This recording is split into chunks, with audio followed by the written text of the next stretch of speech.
Well, happy Sunday there.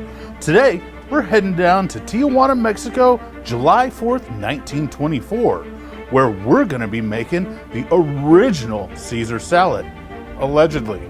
So, just remember, like, subscribe, hit the little bell, and join us on our journey cooking through history.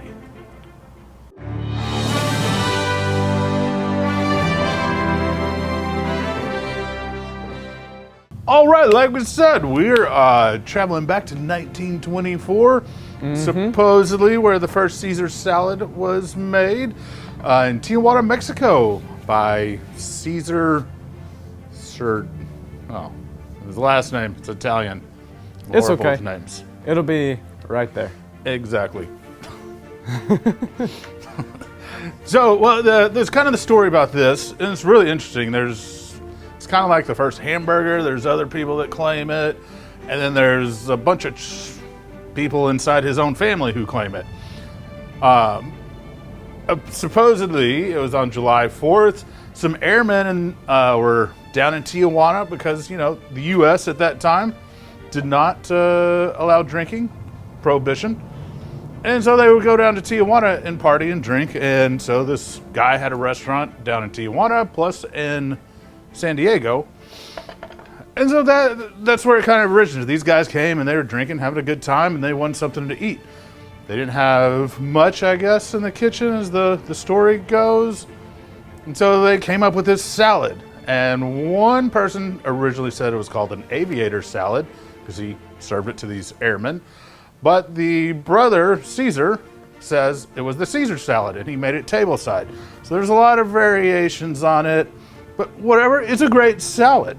And it's done a little different than what we typically know as Caesar salad today, especially even the table side. They dress the leaves, make the dressing with the leaves.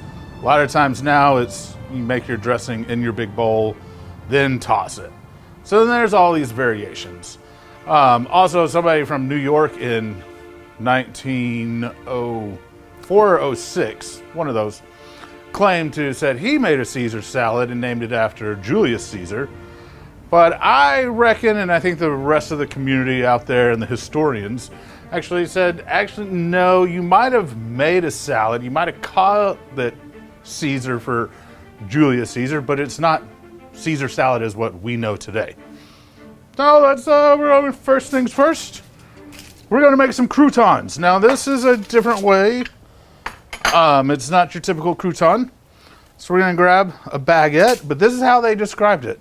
Grabbed a baguette, put it down, and we have an oven on 250, pretty low, because we're right now at this state, we're just trying to dry these out. Now they said to take your olive oil, it's about a quarter, half a cup, 3 cloves of garlic, get this out of the way, and you're going to want to smash it. And that's basically just to break it up, release the oils.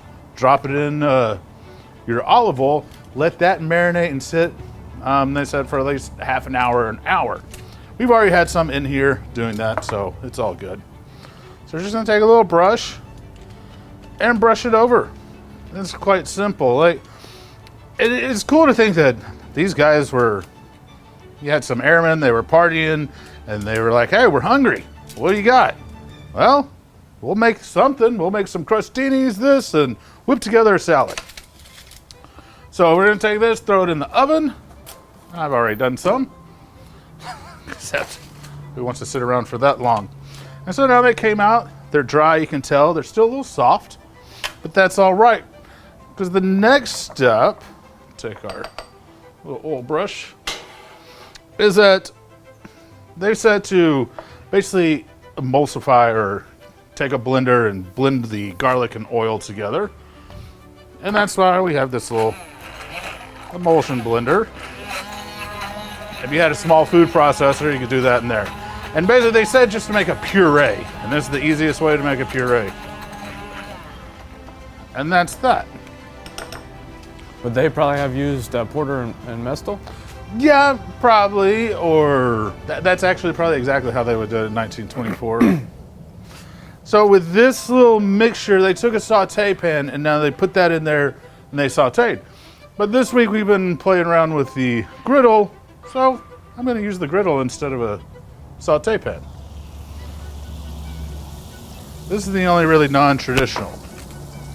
Then you're just going to take your crouton, throw them down on your griddle or your saute pan. And you're just going to kind of cook them until they're brown. Just going to take a few minutes. And that's your really your first step. And then once these guys are done, because you really want to get that garlic flavor. Now this is the controversy. This recipe also has a lot of controversies in it. You're going to take those and take a little anchovy paste. You can get some anchovies, mush them all up, is what one version said they did. But I like to cheat and just got some anchovy paste. As I'm anchovying these, the easiest way I found is put a little on your finger, scrape it. Otherwise, some people say they didn't. There's one family member that says no anchovy was used, but other family members and employees said there was. And I think some of the reasons they say there wasn't anchovies because the process of these croutons is once we cook them with that garlic and stuff and anchovy, we're gonna make our dressing, which is a lot simpler than traditional.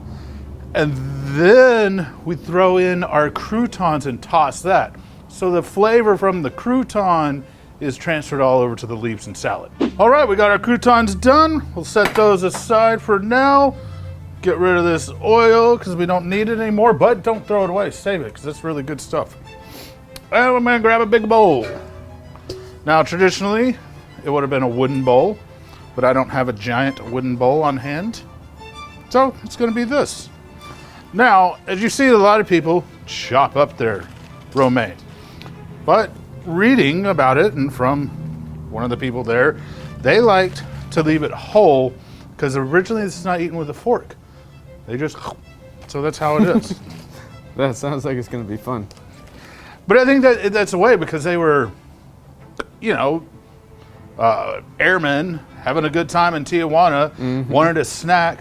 Here's an easy snack. Why? They don't need forks. And it saves on dishes too. Exactly. So our first thing is about a few tablespoons of a good olive oil. And there's a technique to this from reading about it. You're not just gonna like toss. They say to roll your ingredients and then toss at the end. And we're gonna throw in some salt and my friend pepper. This may be a minute. I'm just kidding. Or am I? All right, those are the first three things. And now you want to roll. And really one of the ancestors, they were saying, get back in there. Just use your hands. Normally I would if I had some gloves, but honestly, I really don't want my hands all oily. Yeah, the god tongs don't sound so appealing with no gloves. Now we're gonna take a juice of one lime, is about a tablespoon or two, and that's the difference. Today, a lot of people use lemons, but they said the translation was wrong because in Spanish, lime is lemon, so people heard it and then just translated it wrong. Yeah. And they said they probably used limes, so that's what we're gonna do. Yeah, in Mexico, when they mean limes or lemons, they'll usually say limon. Yep. So, Verde limon. yeah. Or amarillo. And about a tablespoon or so of Worcestershire. And that's some good Worcestershire. Actually, they said like 8 to 12 drops. So it's probably more about like a teaspoon. Not a tablespoon, unless you really like Worcestershire, which I... Honestly, it's a good flavor. And again, it's rolling. Because you want to have your little finger food. Yes. You don't want to destroy your lettuce. That's right. And now to that, it smells really good and fresh. We're going to add one coddled egg. And a coddled egg is, and basically this, there's several technical coddled egg is different things, but it's a 1 minute egg. You take boiling water, drop your egg in, 1 minute, pull it out, ice bath it. And so it gets this kind of partially cooked on the outside, inside, just makes it a little more creamy. And if you're afraid of raw egg, get pasteurized, or if you're still afraid of raw egg, not a problem. Just substitute it with, say, like a tablespoon of mayo. Oh yeah, that would be a good sub. And it'll give you that creaminess that not as good as this. And now this you're going to take and you're going to slowly roll all this around, get all those leaves nice and coated. I think that's why your hands would make this a lot easier. Yeah. But as you can kind of, it's crazy. You think there's nasty raw egg, but looking down in here, it is starting to look like a good creamy dressing. As it roll this all around. And that's why a lot of people, you would do it table side. It's always fun. Unfortunately, a lot of restaurants don't do that anymore, which is sad because I always loved getting it. So that's the reason I started loving Caesar salad. You could order it and they'd come to the table. And then lastly to this, you're gonna put Parmesan cheese, and they don't skimp. No, that's surprisingly that's a lot of Parmesan. Yeah, I mean to this amount, and I was going off all their stuff, it's like half a cup. Wow. And actually, if you make this at a bigger scale, they'll use all the way up to a cup of cheese. I think that's the thing. It's supposed to be well coated. So we're gonna put the rest of our cheese in there. Wow, that's a lot of Parmesan. And then lastly, about 8 of these croutons. This recipe really seems pretty fun. It is fun to make. It's kind of cool of a way. It's building, layering your flavors. Cooking is a lot of technique. And now this is where you can just toss it around because you want those garlicky croutons to try to hit all the lettuce and everything so you get that flavor. Yeah, and some of that anchovy too. And Yes, ooh, I'm excited about this. me too. And now in reading, they said lay it out with the stem out so it's easier for people to grab. Now this would be a great appetizer. Now, I mean, wherever you are, or put some chicken on it. If you really want to, you can cut up all the leaves so it's easier. But hey, we're going with history. And this is how they said they did it. All right. And that's your Caesar salad. Now I will say they don't do this, but I would make a little tomato flour, put it in there. There you are. That All looks right. super good. And Ready to taste it? Yeah, I'm ready. Let's All right, get your give little it a paws good old over here. tasty. I'm on my way. Whoa. This looks good. This looks good. All right. I am excited. Take your little leaf. I like Caesar salad in general, so. There you go. Cheers. Cheers.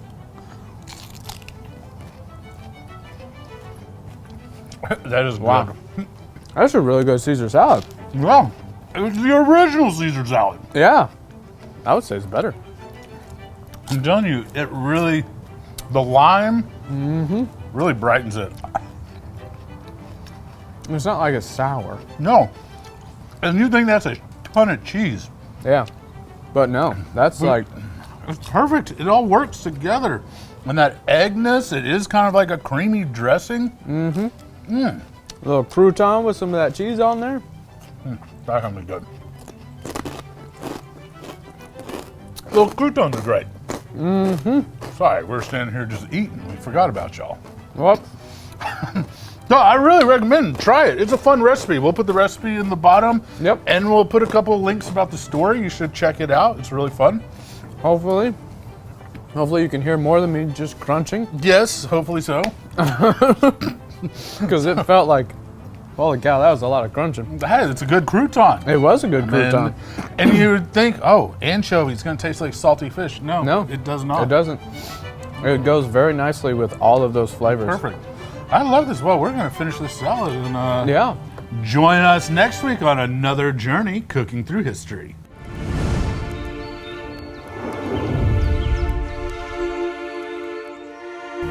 Yeah. What? No. I'm